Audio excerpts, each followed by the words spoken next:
A man calls 911 from a deserted Texas highway, his voice trembling, his words frantic. He says he needs the cops, then the line goes dead. No one ever sees him again. It's a story that has haunted investigators for nearly a decade. A disappearance that began with a single phone call and ended in silence. Who was chasing Brandon Lawson that night? Why did the police find his truck but not him? And what really happened on Highway 277, the road that swallowed him whole? Tonight, we dive deep into one of America's most baffling true crime mysteries. The case that exposed cracks in law enforcement, sparked one of the largest online investigations in history, and left behind a chilling question that still echoes through the Texas plains. What really happened to Brandon Lawson? It began like any other quiet evening in West Texas. The sun had slipped beneath the horizon, leaving behind a pale orange glow that slowly gave way to darkness. The roads outside San Angelo stretched for miles, flat, empty, and silent except for the occasional truck rumbling through the night. Nothing about this evening suggested that it would end in mystery, tragedy, and a decade of unanswered questions. Brandon Lawson was 26 years old. He worked in the oil fields, a demanding job that required long hours and frequent travel.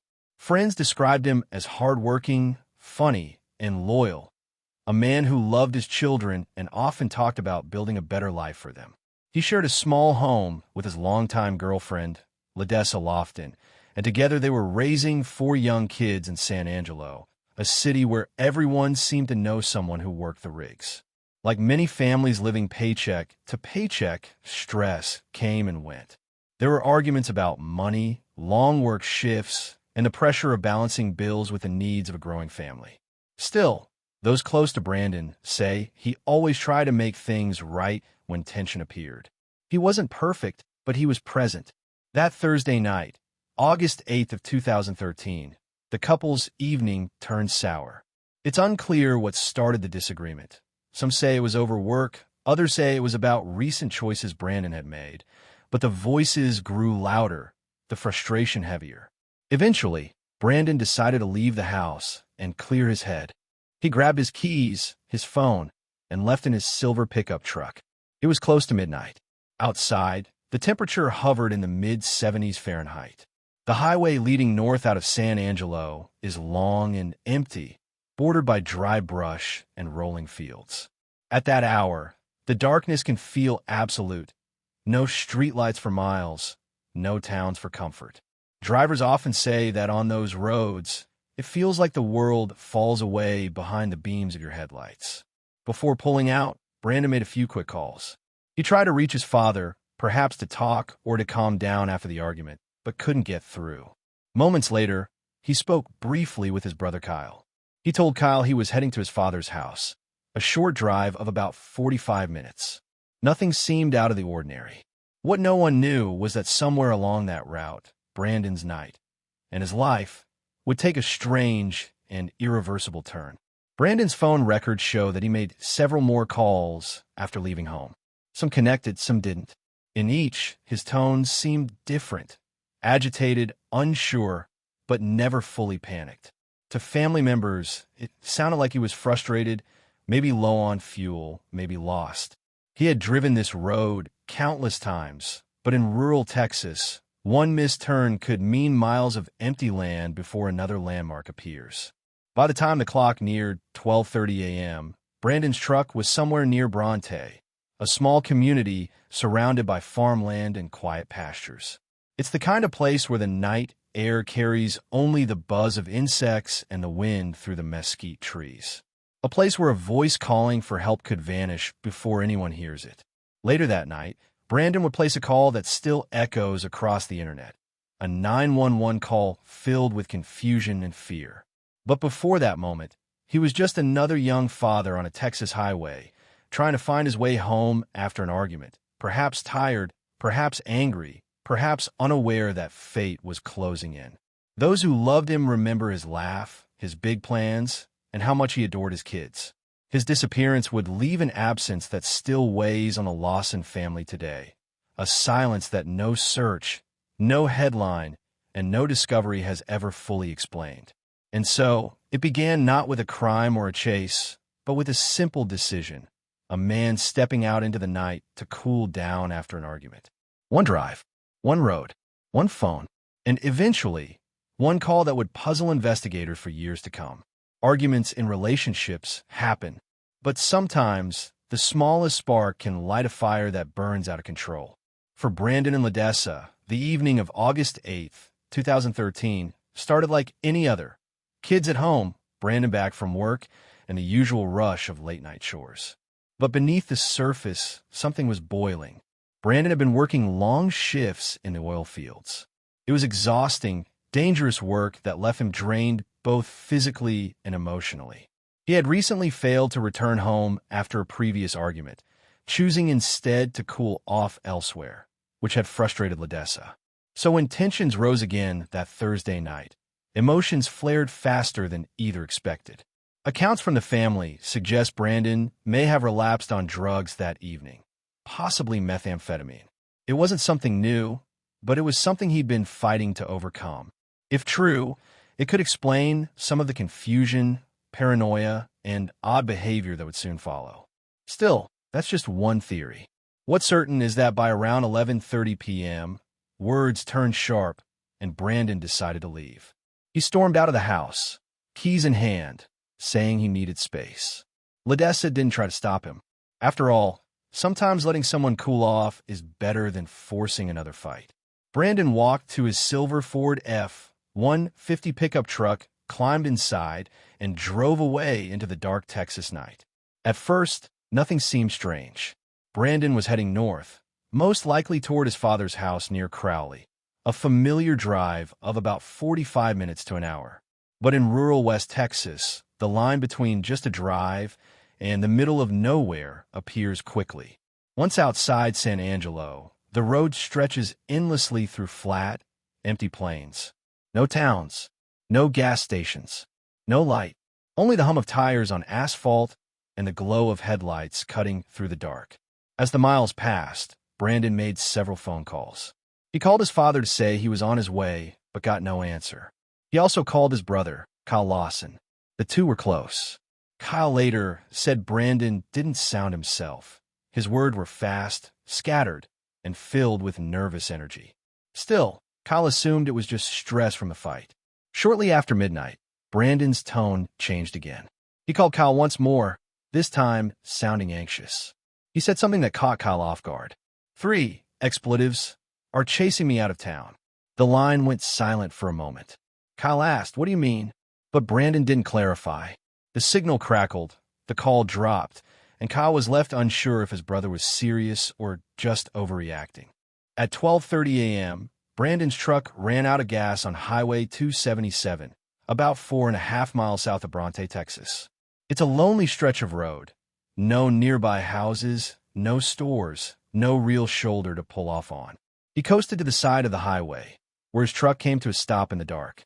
From that moment on, the story becomes a puzzle of phone calls, confusion, and fear. Brandon called Ledessa to tell her he had run out of fuel. She, still upset from the argument, offered to leave a gas can on the porch so someone could pick it up. She didn't feel safe driving out herself with the kids asleep. Minutes later, Kyle and his girlfriend, Audrey, decided to go help. They grabbed the gas can from Ledessa's porch and headed toward Brandon's last known location. While they were en route, Brandon placed several more calls. One of them would become the center of one of the strangest missing person cases in recent history, a 911 call that no one can fully explain. But before we get there, what's crucial to understand is the timeline. Between 12:30 and 1 a.m., Brandon's phone was active, making calls to 911, to Kyle, and to Audrey. He was talking to someone, somewhere, and he was clearly in distress. When Kyle and Audrey reached the stretch of Highway 277, they spotted Brandon's truck on the side of the road, partially blocking a lane. The driver's door was unlocked, the keys were missing, and the gas tank was empty. But Brandon was nowhere to be found.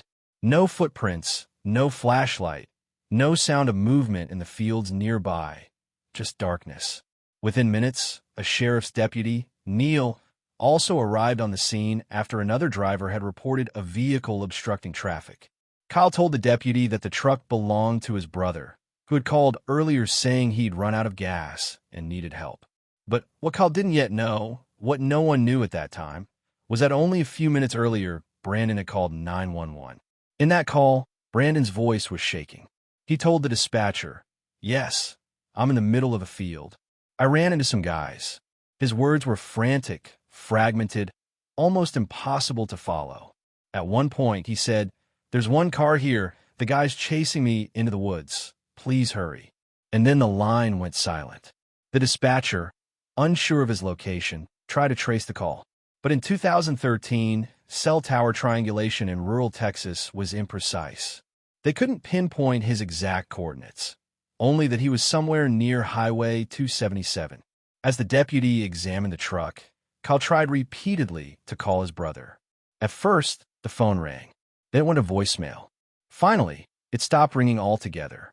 Kyle assumed Brandon was hiding nearby, maybe avoiding the police because of an outstanding warrant for a past charge. He figured Brandon would show up once the deputy left. So after some time, Kyle and Audrey left a small can of gas in the bed of the truck and returned home, expecting a call any minute. But that call never came. By sunrise, Brandon Lawson had vanished, without a trace, without a clue, and without explanation. The truck remained. The 911 call existed. But Brandon was gone. What happened in that narrow window between the argument, the highway stop, and the chilling 911 call will become one of the most puzzling, unsolved mysteries in modern Texas history. Highway 277, south of Bronte, Texas. A long, open stretch of asphalt cutting through empty fields and brushland. At night, it's a place where silence takes on a life of its own. No streetlights, no signs of civilization, just endless miles of road disappearing into darkness. When Brandon Lawson's truck came to a stop there in the early hours of August 9th, 2013, the world around him was pitch black.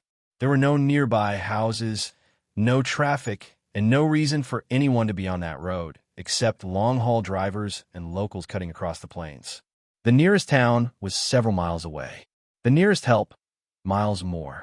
As investigators would later learn, the location where Brandon's truck was found sits near the Colorado River, surrounded by thick grass, scattered mesquite, and stretches of open ranch land. It's the kind of place where you could step off the road and vanish from sight in seconds. To one side, a fence line. Beyond it, brush and uneven ground that makes walking difficult even in daylight. At night, it's nearly impossible to see more than a few feet ahead. At 12:50 a.m., a passing motorist noticed the abandoned truck partially blocking a lane and called it into local authorities. A sheriff's deputy was dispatched to investigate. When he arrived, the truck's hazard lights were off. The driver's side door was unlocked. Inside were Brandon's wallet, his cell phone charger, and some loose personal items, but no sign of Brandon. The keys and his phone were missing.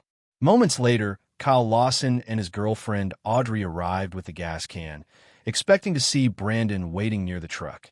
Instead, they found an empty vehicle, flashing lights from the deputy's patrol car, and the same confusion that would haunt this case for years. Kyle tried to explain to the officer that his brother had called earlier, saying he was being chased and had run out of gas. But at that point, the deputy wasn't aware of any distress call. He saw no footprints, no blood, no broken glass, just a stranded truck and a missing driver. Kyle suggested that maybe Brandon had gone into hiding nearby because of a minor warrant, not wanting to get arrested that night. The deputy agreed to tow the truck if it wasn't moved by morning and left the scene. When the deputy's car drove away, the road fell silent again. Just the wind across the fields and the faint sound of crickets. Kyle and Audrey waited a little longer, shining their headlights into the surrounding fields, calling out Brandon's name. No response, no movement, just blackness. After a while, they left the gas can in the bed of the truck and headed home, expecting Brandon to call once things calmed down. But the call never came. Later, phone records would show that Brandon's phone remained active for a short while after his last 911 call. He had attempted to reach Kyle and Audrey multiple times, though most of the calls didn't connect. At 1:19 a.m., one of the last calls went through briefly, but all that was heard was faint noise, possibly wind, possibly distant movement, and then silence. After that, his phone either died or lost signal. For years, this lonely stretch of highway would become a symbol of mystery and confusion. Search teams, private investigators, and volunteers all returned to the site, walking the fences, combing the brush, flying drones, and even using cadaver dogs. But for nearly a decade, nothing turned up. No clothing, no trace, no sign of where Brandon went after leaving his truck behind. To understand just how isolated that area is, consider this. Between the nearest town of Bronte and the point where his truck was discovered, there are over 15 miles of open land. The terrain is uneven, covered with tall grass and thorny brush. Rattlesnakes are common, so are wild hogs and coyotes. The ground dips into shallow ravines near the riverbed, and visibility at night can drop to zero once you step off the pavement. For someone frightened, possibly injured, or disoriented, it would be incredibly easy to become lost within minutes. And if Brandon was running from someone real or imagined, the odds of surviving in that terrain without light or water were dangerously low. Over time, investigators would analyze every piece of information available from that night. Cell tower pings showed his phone had traveled along Highway 277 and stopped near the area where the truck was found. But after the 911 call, the signal remained stationary, suggesting he didn't go far. It's as if he vanished only a few hundred yards from safety. And that's what makes the mystery so haunting. How does a man disappear within sight of a major highway, within minutes of speaking to both family and emergency dispatch, without a single witness, sound, or clue? As the first light of dawn touched the horizon, Kyle returned to the area once more, expecting to find his brother back at the truck. But the silver pickup sat exactly as they had left it. The gas can still in the bed. The driver's door unlocked. No footprints. No phone. No Brandon. That morning, Ledessa called the police to report him missing. She feared the worst, but hoped he had simply gone off to cool down and would call later that day. By the afternoon, search efforts began, small at first, just family and friends walking the fields. Then, as hours passed and no sign appeared, the sheriff's department launched a formal search operation. Helicopters were brought in. Boats scoured the nearby riverbanks. Nothing. It was as though the earth itself had swallowed him. In the days that followed, online forums began buzzing with theories. Had Brandon been attacked? Was he hiding from the police? Did he run into the wrong people that night? Or was something else happening in his mind that made him believe danger was near? No one could say for sure. But one thing stood out. The 911 call. The one piece of evidence that seemed to capture his fear, his confusion, and maybe even his final moments alive. Coming up next, the chilling recording that has haunted investigators, family, and internet sleuths for more than a decade. A call filled with cryptic words, gasps, and a message no one can fully decipher. At 12:50 a.m. on August 9th, 2013, a call came in a 911 dispatch from a man who sounded terrified. The caller identified himself as Brandon Lawson. His voice was shaky, urgent, almost breathless, as if he were running or hiding. The transcript that follows has been debated, analyzed, and replayed thousands of times since that night. It's confusing, filled with static, overlapping sounds, and incomplete sentences. But within it, many believe lies the key to understanding what truly happened to Brandon Lawson. Brandon continues, words breaking up between static. Then, a strange phrase that's been transcribed in multiple ways. Some hear, "I ran into them." Others insist it sounds more like, "I ran from them." Or even, "I ran into the woods." The dispatcher, clearly struggling to understand, asks, "Do you need an ambulance?" Brandon replies quickly, "No, I need the cops." The call lasts 43 seconds. Then it cuts off. No follow-up. No callback. Just silence. That single recording became the most discussed element of the Brandon Lawson case. Its distortion, poor quality, and Brandon's unclear words left endless room for interpretation. Audio experts, online investigators, and even family members have tried to decode its meaning. But to this day, no one agrees on what exactly he said or what happened in those 43 seconds. Many believe Brandon was in genuine danger, possibly chased by someone he knew or encountered along the highway. The words, "There's one car here, and they're chasing me," suggest a confrontation. Supporters of this theory think he may have stopped to help or argue with another driver, only for things to turn violent. Texas highways at night are frequented by truckers, travelers, and sometimes drug activity. If Brandon was running on foot in fear, his words may have reflected an immediate physical threat. But if someone was indeed chasing him, they left no footprints, no tire marks, and no trace. Others believe Brandon was hallucinating or disoriented, possibly due to drug use or exhaustion. Family members later confirmed he had taken methamphetamine earlier that day, though how much remains uncertain.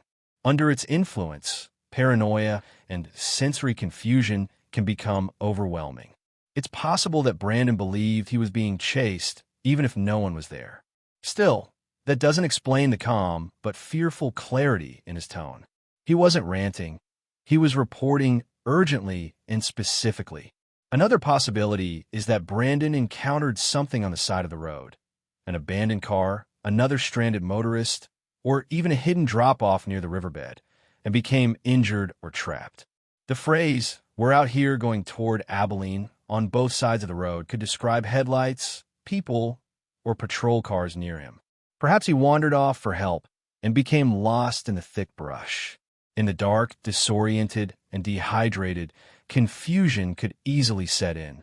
But even then, why did he sound like he was running? Why did he say someone was chasing him?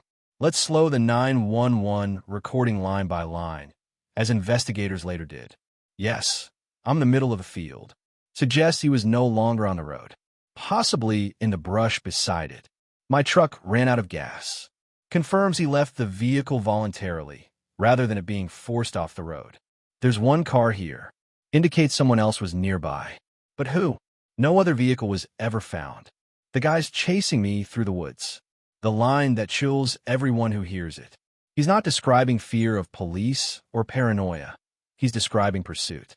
Real or imagined, in that moment, Brandon believed his life was in danger. "We're out here going toward Abilene," on both sides of the road. This could mean multiple people or multiple vehicles. Some think it refers to police lights. Others, headlights approaching from both directions. "No, I need the cops." When asked if he wanted an ambulance, Brandon clearly says no. He didn't think he was hurt. He thought he was being hunted. The 911 operator later described the call as one of the most confusing she had ever handled. Because of the static, she couldn't determine the caller's exact location. Cell phone triangulation placed him somewhere along Highway 277, but that stretch covers several miles. She notified local law enforcement, but by the time the deputy arrived, Brandon's phone had already gone silent. Imagine being that dispatcher. A man's voice breaking up through static, saying someone is chasing him in a field. And then nothing. No follow-up call. No answer when you call back. Just an open case file, a name, and 43 seconds of fear. When the recording was first played for the Lawson family, they were devastated. To them, Brandon's voice sounded scared but lucid. He wasn't hallucinating. He was describing something real. His brother Kyle later said, "You can hear in his voice he's scared. You can tell he's hiding or running. Something was happening to him out there." But skeptics note that audio distortion can create false interpretations. Static can make it sound like there are extra voices or background movement. Even professionals disagree about what's truly audible on the tape. Over the years, Brandon Lawson's 911 call has become a legend among true crime researchers. Podcasts, YouTube channels, and Reddit forums have each offered their own enhanced versions of the audio. Some claim to hear multiple voices in the background. Others insist they can make out words like shot, bleeding, or hiding. But each cleaned-up version seems to reveal something different, as if the truth itself shifts with every replay. For the Lawson family, that call is both a clue and a curse.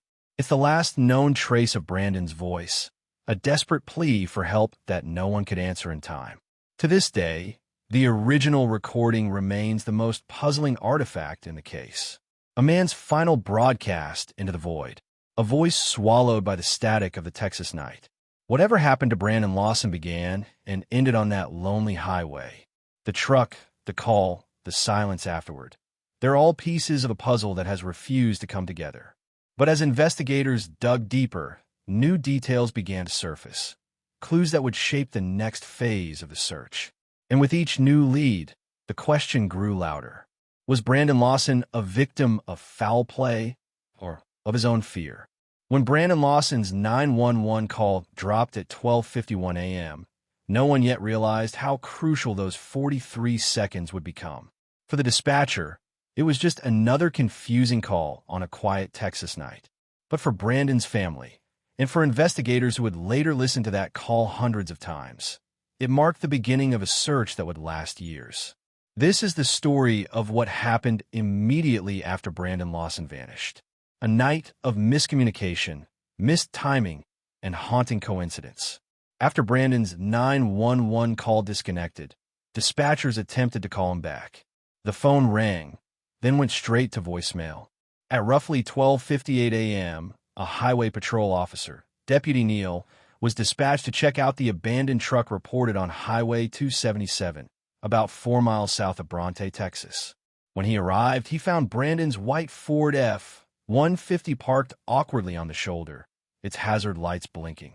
Inside the truck, the keys were missing. The gasket Brandon had gone to fetch was not there. His wallet and phone were gone too. The truck door was unlocked. But Brandon was nowhere in sight. At the same time, Brandon's brother Kyle Lawson and his girlfriend Audrey were driving along the same stretch of road, looking for him. They'd spoken to Brandon earlier that night, first over the phone, and then through a series of missed calls and fragmented conversations. According to Kyle, Brandon had called him around 12:30 a.m., saying he'd run out of gas and needed help. Kyle agreed to bring him some fuel, but when he arrived, Brandon was already gone. All he found was the truck sitting oddly close to the guardrail. Then, just as the deputy arrived, so did Kyle and Audrey. 3 cars, parked on the edge of the dark highway, red and blue lights flashing against the dry brush. And yet, no one could find Brandon. Let's rewind just slightly to the moments before the disappearance. Between 12:30 and 1 a.m., Brandon made several phone calls. One to Kyle, saying he was 10 minutes up the road and needed gas. Another to Audrey, reportedly asking her to tell Kyle I'm bleeding. And finally, the now famous 911 call. There's one car here. The guy's chasing me. It's unclear in what exact order these calls happened, but investigators later confirmed something chilling.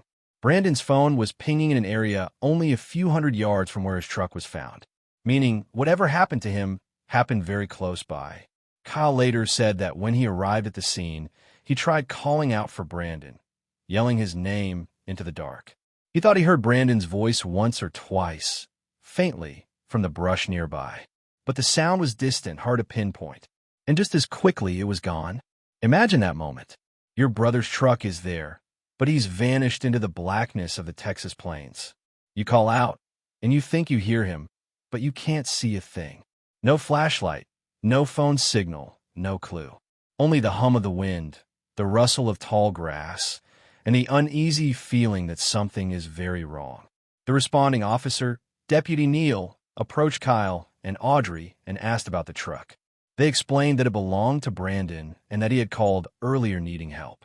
The deputy noted that Brandon might be hiding in the nearby brush, perhaps avoiding police because of an outstanding warrant. That warrant, a felony possession charge, had been hanging over Brandon for months. He was reportedly trying to clear it up, but still had reason to be nervous.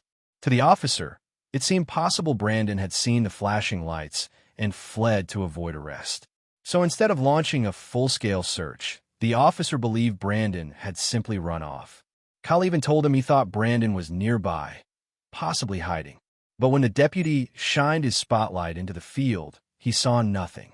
With no visible signs of distress or evidence of a crime, the officer decided to tow the truck for safety and end the stop. The call was closed out as a vehicle assist, no contact made. And just like that, the last official action taken that night was to clear the scene. The missed opportunity. Between 1:30 and 3 a.m., Kyle, and Audrey continued driving up and down Highway 277, calling Brandon repeatedly. Sometimes the phone rang. Sometimes it went straight to voicemail. At one point, Brandon's phone rang 5 times before finally being answered, but no one spoke. Only silence on the other end. That was the last time Brandon's phone was active. By dawn, the truck had been impounded, the deputy had filed his report, and the Lawson family assumed Brandon would call once he'd calmed down. But as the sun rose over Coke County, there was still no sign of him. The vast open fields that line Highway 277 are harsh and unforgiving. Cactus, barbed wire, thick brush, and dry creek beds stretch for miles. If Brandon had walked off into that terrain at night, without water, light, or direction, his chances of survival would have been slim. Still, something about the scene didn't make sense. His phone had pinged nearby. His truck was intact. And if he was running from police, why had he called 911 asking for them just minutes before? The contradiction would haunt investigators for years. Family takes over. By the following morning, Brandon's loved ones launched their own search. They retraced the road, walked through the surrounding brush, and called out his name. The area was quiet, too quiet. There were no footprints, no dropped items, no clothing, no signs of a struggle. Kyle, desperate for answers, called the local sheriff's office again, urging them to search more thoroughly. But with no evidence of foul play and no new leads, the case wasn't treated as urgent. Days turned into weeks. Posters went up. Volunteers combed the area. Drones, helicopters, and cadaver dogs were eventually brought in. Nothing. It was as if Brandon Lawson had simply vanished into the Texas night. Revisiting the 911 call. As the search dragged on, that haunting 911 recording resurfaced again and again. Investigators tried to align its timestamps with the patrol officer's arrival, hoping to pinpoint Brandon's movements. The working theory was this. Brandon ran out of gas. He began walking along the highway, possibly to find help. He encountered someone, maybe another motorist. He made the 911 call. Then he fled into the dark. But that timeline leaves one critical gap, the missing minutes between the call and the officer's arrival. Somewhere in that small window, something happened. Something no one has ever been able to explain. The silence after. After August 9th, Brandon's phone never connected again. No calls, no texts, no social media activity. His bank cards remained unused. Weeks later, his family realized the chilling truth. Brandon wasn't hiding. He was gone. But where? If he'd collapsed from exhaustion or exposure, searchers should have found his body. If he'd been attacked, there would be signs of struggle. If he'd fled intentionally, he would have resurfaced somewhere, somehow. Instead, there was nothing. Every lead ended in emptiness. And every theory led back to the same haunting sound, that 911 call. A web of miscommunication. The early hours of the search would later be criticized by true crime investigators and internet sleuths alike. The initial assumption that Brandon was hiding from police may have delayed a proper response. Had a full-scale search begun immediately, they might have found him within hours. But by morning, the trail had gone cold. In small rural counties like Coke County, Texas, communication between dispatch, local deputies, and families can be patchy at best. Calls get crossed. Reports go unfiled. And in this case, a man's life may have depended on those missing minutes. In the story of Brandon Lawson, timing is everything. A few minutes sooner, a few words clearer, and maybe someone would have found him that night. But instead, a simple roadside call turned into one of Texas's most haunting modern mysteries. What began as a plea for help had become a trail of confusion, silence, and heartbreak. And as the hours turned to days, the Lawson family's search would only grow more desperate. Morning came quietly over Coke County, Texas. But in the Lawson home, there was no calm, only confusion, fear, and the realization that something was terribly wrong. By daylight, Brandon Lawson had been missing for nearly 8 hours. His truck was gone, his phone was silent, and no one had heard from him since that haunting 911 call. At first, his family hoped he'd show up, maybe walking in from a nearby ranch or calling from a stranger's phone once he found help. But as the sun climbed higher, that hope began to fade. Ledessa, Brandon's common-law wife, called his father and brother again. No one had seen or heard anything. His work friends hadn't received a call. No hospitals had admitted anyone under his name. And by noon, it became clear this wasn't just a misunderstanding. Brandon Lawson had vanished. The search takes shape. By midday on August 9, 2013, the Coke County Sheriff's Office began a formal search of the area near Highway 277, where Brandon's truck had been found. Deputies, local volunteers, and later Texas Rangers began walking grid patterns through the surrounding fields. They used drones, helicopters, and tracking dogs, all hoping to pick up a scent or find something Brandon might have dropped. A hat, a shoe, a phone. But the terrain was rough. Dry brush, thorny mesquite trees, uneven ground. In places, the grass grew chest-high. Every few yards, searchers had to stop and listen, hoping for a sound, a voice, anything. Hours passed. Nothing. Then came the first clue, or at least what seemed like one. A scent dog reportedly followed a faint trail for where the truck had been parked, leading south toward a nearby creek bed. But the scent faded abruptly. No clothing, no footprints, no body.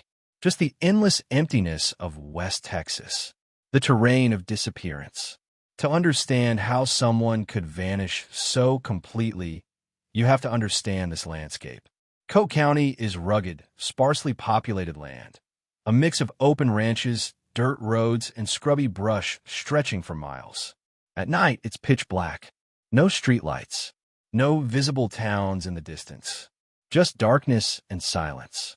If Brandon had wandered off the road, even a few hundred feet, he could easily have become disoriented. Heat exhaustion, dehydration, or panic could have set in quickly. But there's a problem with that theory. Brandon's phone had pinged a tower less than 3 miles from where his truck was found, meaning he hadn't gone far, at least not at first. So why didn't anyone find him that day? The family steps in.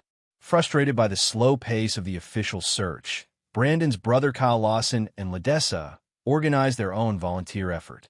They brought in friends, co-workers, and community members. They printed missing person flyers and shared his photo online. Within days, Brandon's story began spreading, especially across Facebook and Reddit, where amateur sleuths started analyzing every detail of his case.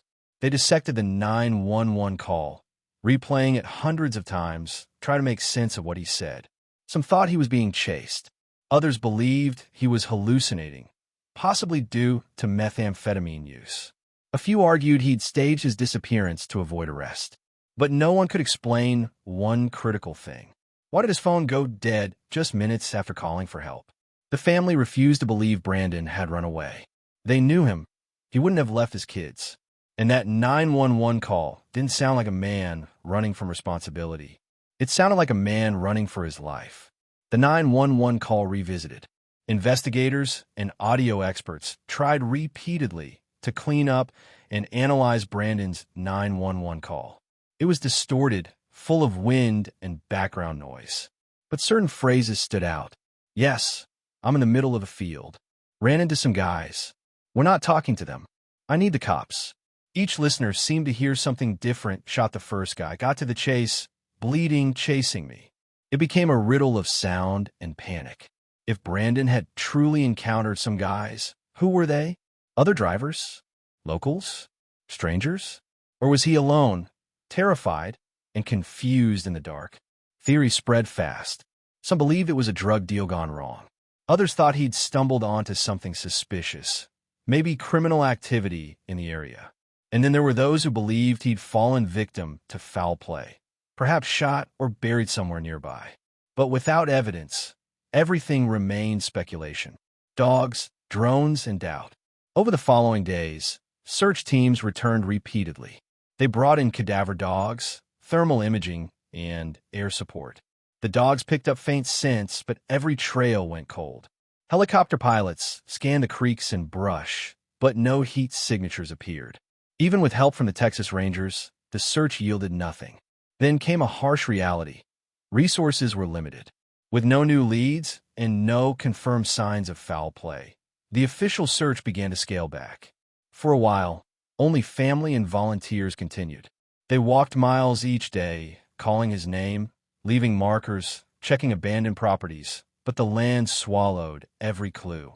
For many locals, it was like he'd been erased from the earth. Days turned to weeks.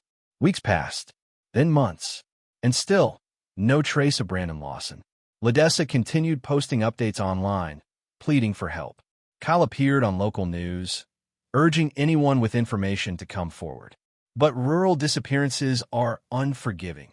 After just a few days, tracks fade, evidence vanishes, and memories blur. The only consistent lead remained the same. That truck, that phone, and that call.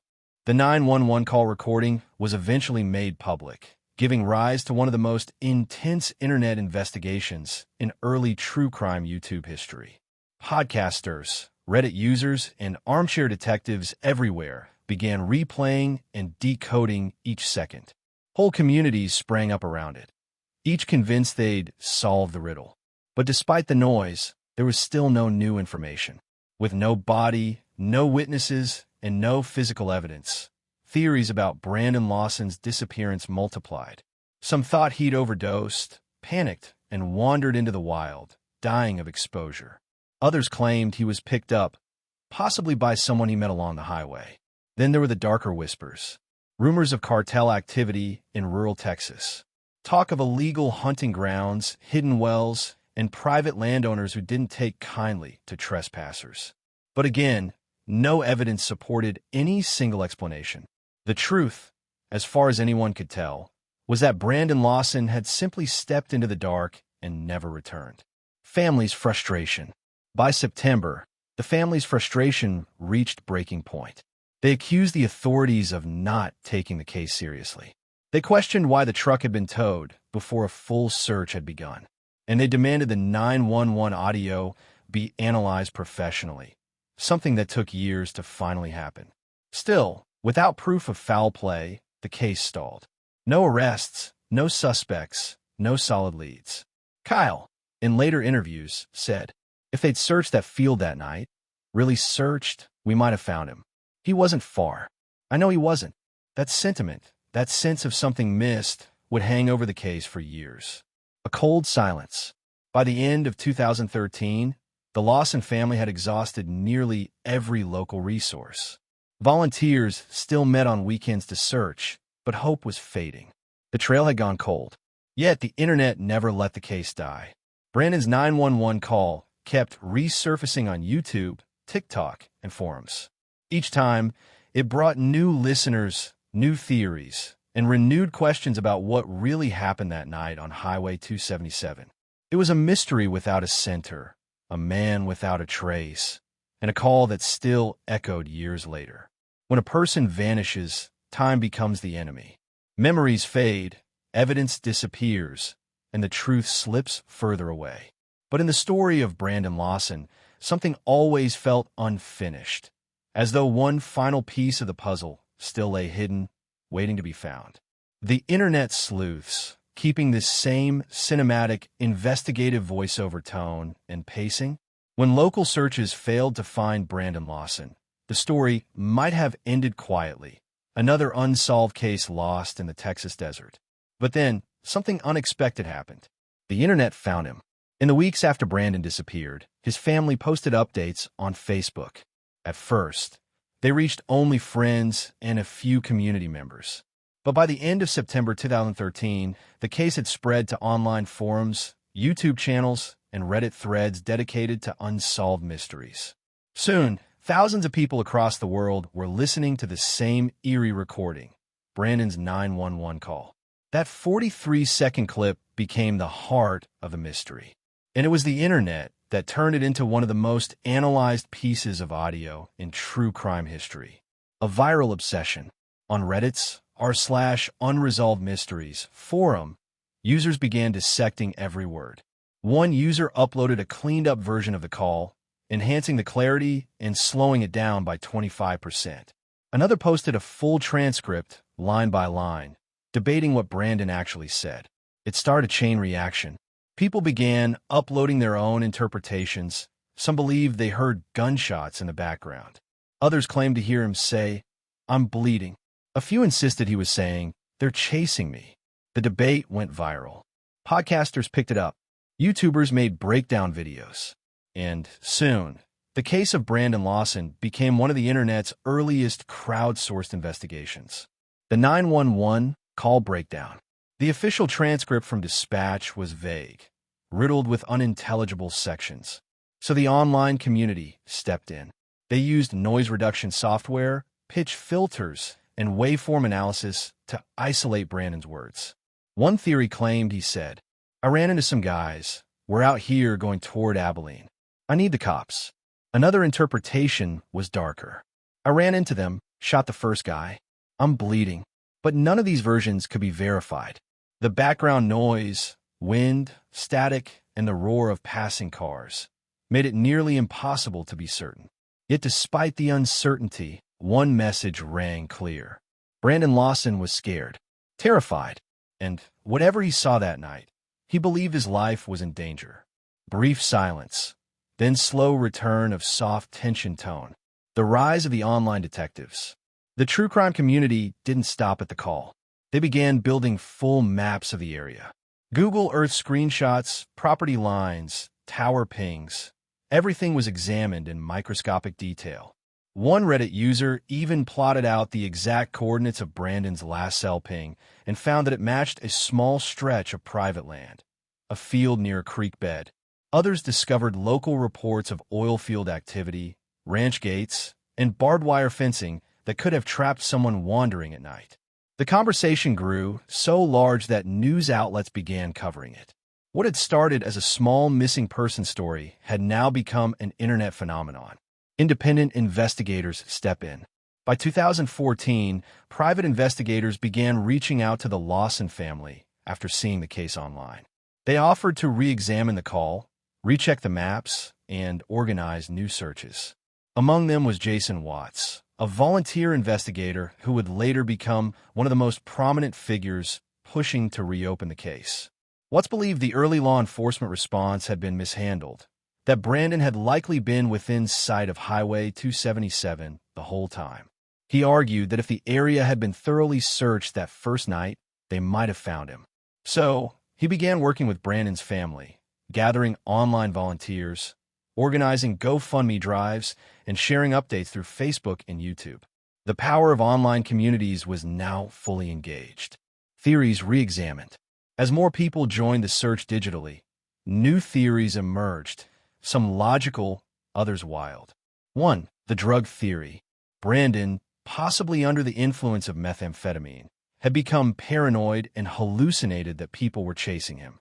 This would explain the panic, confusion, and fragmented speech on the call. 2. The encounter theory. He ran into actual people, strangers or locals, who may have been involved in something illegal. Maybe he interrupted them. Maybe they silenced him. 3. The accident theory. Brandon may have fallen or been injured near the creek bed. Disoriented, he wandered further into the brush and succumbed to exposure. 4. The cover-up theory. Some internet sleuths speculated a small-town cover-up, that local authorities had more information than they admitted.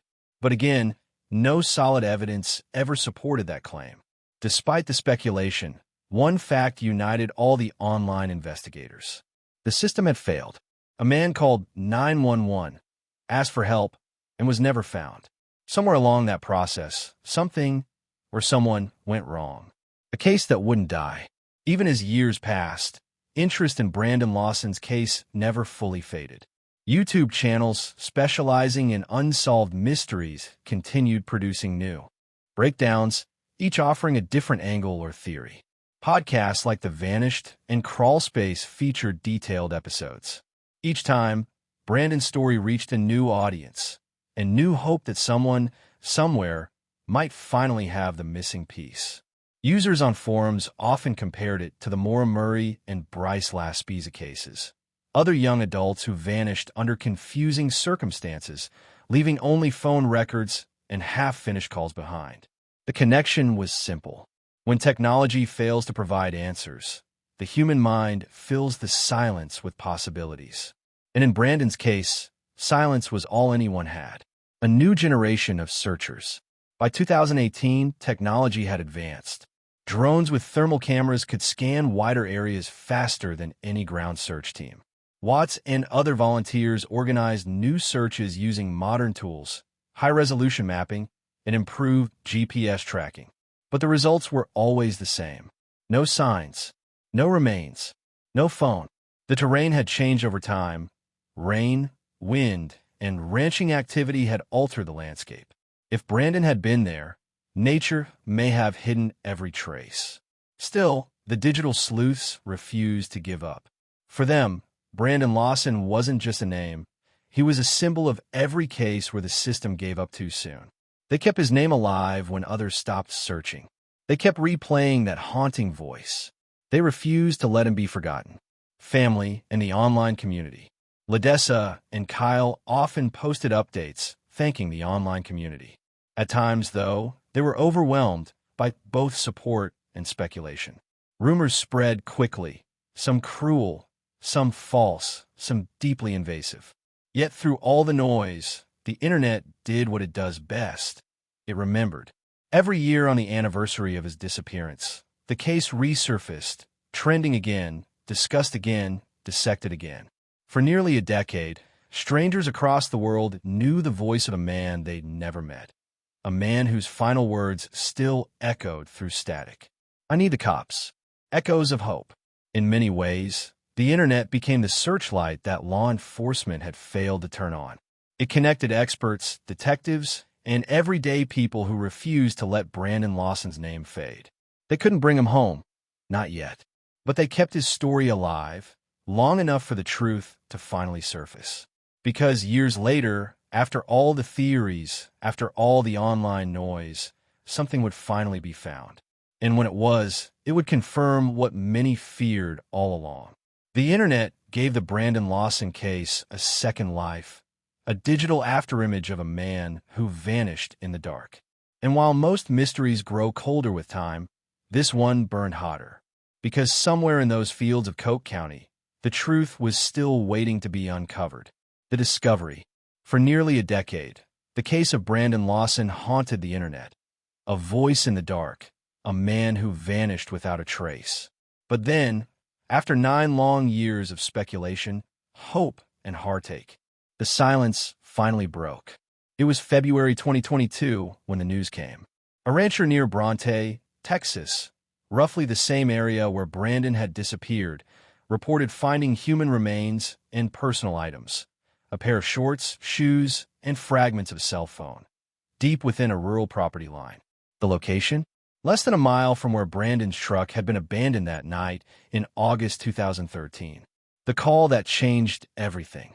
The discovery started with a call to the Coke County Sheriff's Office. The rancher had been clearing brush near a dry creek bed when he noticed bones half buried in the dust. At first, he thought they belonged to an animal. Deer, maybe. But as he looked closer, the shape of a human jawbone became unmistakable. Deputies quickly secured the scene. Evidence markers dotted the earth. And once again, the Texas plains that had kept their secret for so long were alive with flashing lights and police chatter. For 9 years, people had speculated. Had Brandon been murdered? Had he overdosed? Had he run away? Now, the answer was beginning to reveal itself, one fragment at a time. Music fades to a low hum. A familiar place. Search teams soon confirmed the exact coordinates of the discovery, just off Highway 277, in a rugged stretch of private ranch land. The terrain was rough, uneven, and densely covered in mesquite brush, an area that would have been nearly impossible to search on foot at night. What stunned investigators most was how close the remains were to the original search area. For years, countless people had walked nearby.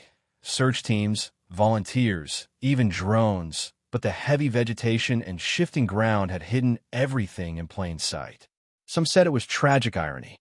Others said it was fate.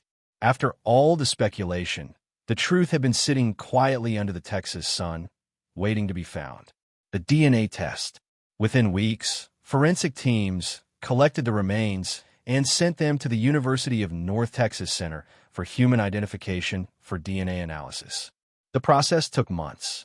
During that time, Brandon's family waited in silence, holding on to hope, but bracing for confirmation. On March 2022, the results came back. The remains were a positive DNA match to Brandon Lawson. 9 years after his voice echoed through a 911 line, Brandon had finally been found. Not by police radar, not by satellite towers, but by time, patience, and a little luck. The family's response. When the Lawson family received confirmation, their response was heartbreak and relief combined.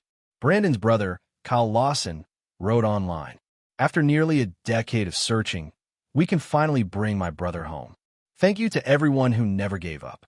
Ledessa, Brandon's longtime partner, shared a simple message. "We can finally lay him to rest. Thank you to everyone who helped keep his story alive." For years, they had endured rumors, false accusations, and relentless media attention. Now, there was closure, not the kind anyone hoped for, but closure nonetheless.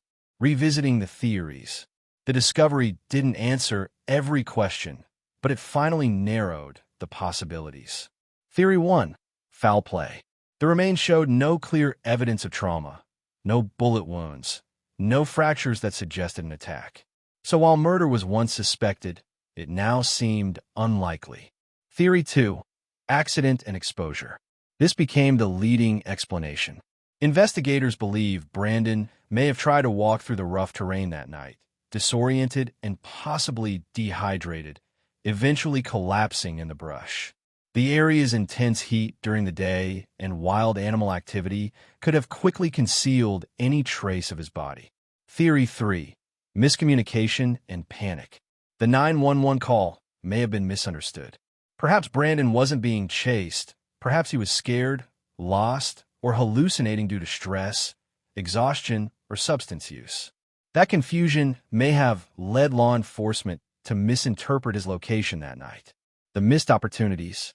Even with the discovery, many in the online community couldn't shake one haunting question.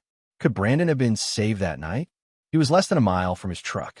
The 911 dispatcher had spoken to him directly. Police had arrived on scene within an hour. Yet, somehow, he vanished, alive, scared, and unseen.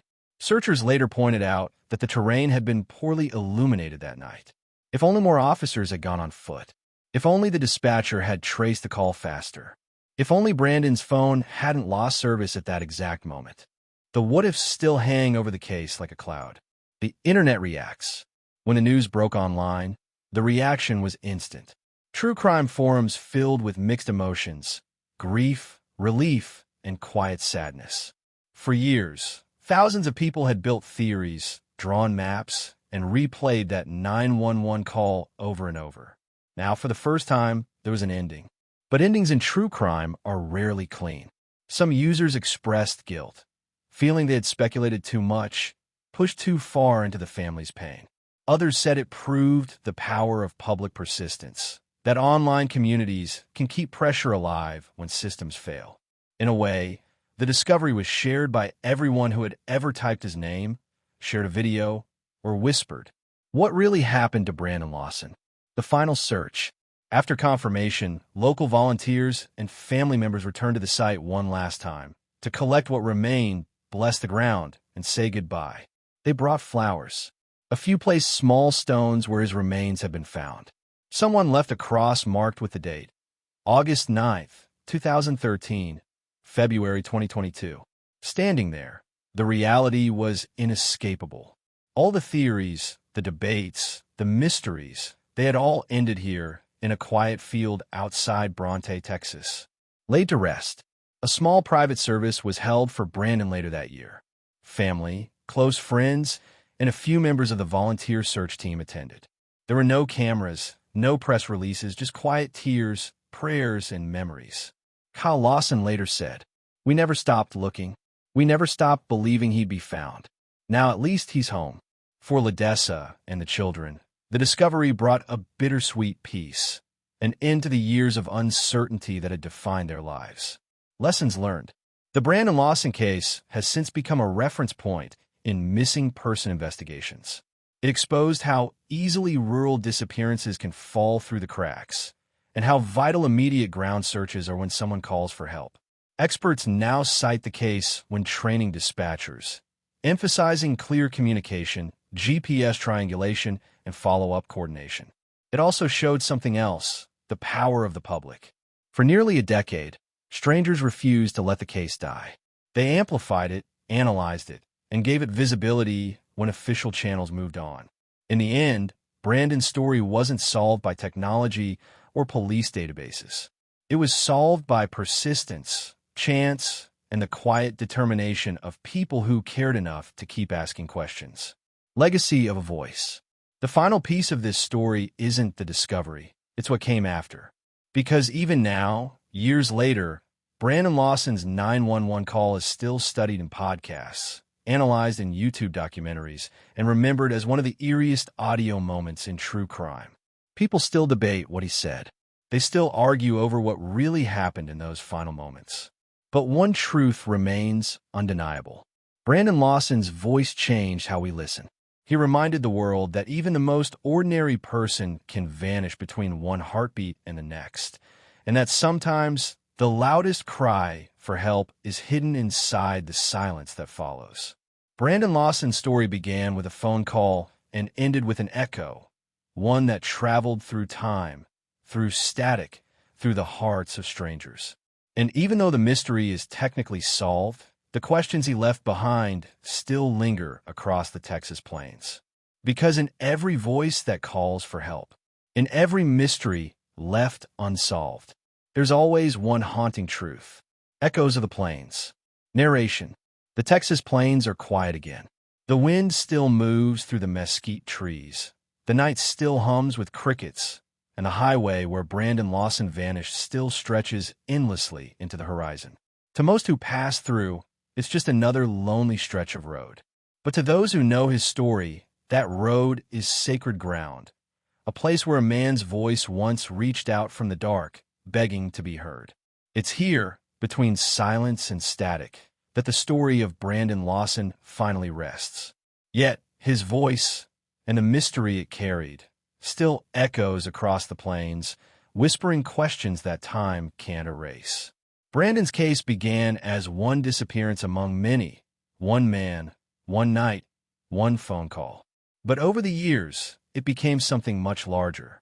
It became a conversation about the fragility of human life, about how a single decision, a missed turn, a lost signal, a moment of fear can change everything, and about how communities, both local and digital, can come together to shine light into the darkest corners. The Vanishing of Brandon Lawson was never just about what happened that night in August 2013. It was about what happened after. The people who refused to stop searching, the strangers who turned curiosity into compassion, and the way the internet became a living memorial for a man few had ever met. The digital footprint. Every click, every theory, every uploaded analysis created a kind of digital echo, one that kept Brandon's voice alive when official reports fell silent. The 911 call became a mirror of our modern world. A man in trouble, reaching out through technology, hoping someone on the other end would understand. And though that call didn't save him, it did something remarkable. It united thousands of listeners across the globe. For nearly 10 years, his voice traveled through time and screens, replayed millions of times, haunting and human all at once. Each replay was a kind of vigil. Each analysis, a prayer in code and pixels. The power and the price of attention. The online world did what no police department could. It kept the case alive. But it also revealed a darker side of our collective fascination with tragedy. Some people became obsessed, turning theories into arguments, facts into fiction. Families like the Lawsons were often caught in the crossfire of speculation, their grief magnified by endless public scrutiny. True crime, after all, lives on a delicate line between investigation and intrusion. Brandon's story became a reminder that behind every case, behind every headline or YouTube video, are real people still trying to heal. The digital spotlight gave the Lawson family justice, but also showed us how easily empathy can get lost in the noise. The family's healing. Years later, Brandon's children have grown up. They now know their father's name, not through fading memory, but through the voices of millions who refuse to let him disappear completely. Carl still visits the area sometimes, quiet, reflective. He once said, "When I stand there and hear the wind, it's like he's still trying to tell us something." For Ladessa, healing came not through answers, but through peace. Her words remained simple. He's home. That's what matters now. Their grief became something shared, not just by family, but by strangers across countries who followed their pain and their persistence. It became a modern kind of mourning, digital, collective, and deeply human. The broader mystery, even with the discovery, the mystery of Brandon Lawson still lingers. Not in what happened, but in why it happened the way it did. Why wasn't his 911 call traced accurately?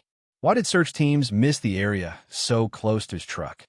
Why does our system still fail so many missing persons, especially in rural America, where help can be hours away? These are the questions his story leaves behind, questions that extend far beyond the plains of Texas. Brandon's voice, caught in that 43-second call, represents every cry for help that went unanswered, every person who vanished before the world noticed they were gone. A global impact. Since his case resurfaced online, Brandon's story has inspired other families of the missing to keep pushing, keep sharing, keep hoping. Across Reddit, YouTube, and podcasts, his name is often cited alongside other unsolved disappearances, a reminder that time doesn't have to erase truth. In this new digital age, the internet has become both courtroom and cathedral, a place where the voices of the lost can still be heard, and where their stories can outlive the silence. The vanishing of Brandon Lawson reminds us that the search for truth doesn't always end with an answer. Sometimes it ends with understanding. Sometimes it ends with peace. The final echo. In the years since his discovery, the field where Brandon was found has gone quiet again. Grass grows where the evidence markers once stood. The only sound is the wind, moving across the dry Texas earth. The same wind that carried his final words into the night so long ago. If you stand there long enough, some say you can still feel the weight of that silence, the kind that hums beneath the sound of life continuing. And if you listen closely, maybe, just maybe, you can still hear him. "I need the cops."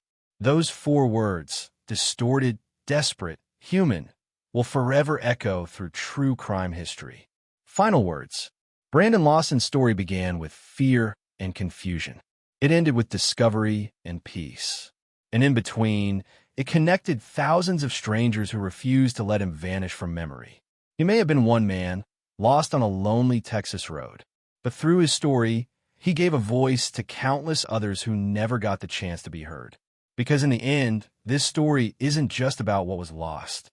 It's about what we found: compassion, community, and the enduring truth that no voice should ever fade into static. Brandon Lawson's voice still echoes, a 911 call frozen in time, a haunting reminder that sometimes the truth hides in plain sight. 9 years later, the discovery of his remains brought answers, but not peace. And still, the world asks, could more have been done? Could he have been saved? If this story moved you, don't let it end here.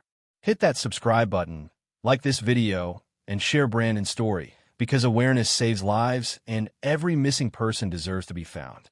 We upload powerful, true crime documentaries like this every day. So join us tomorrow as we uncover another story that demands to be heard. You've been watching The Dark Truth, where every case tells a story and every voice matters.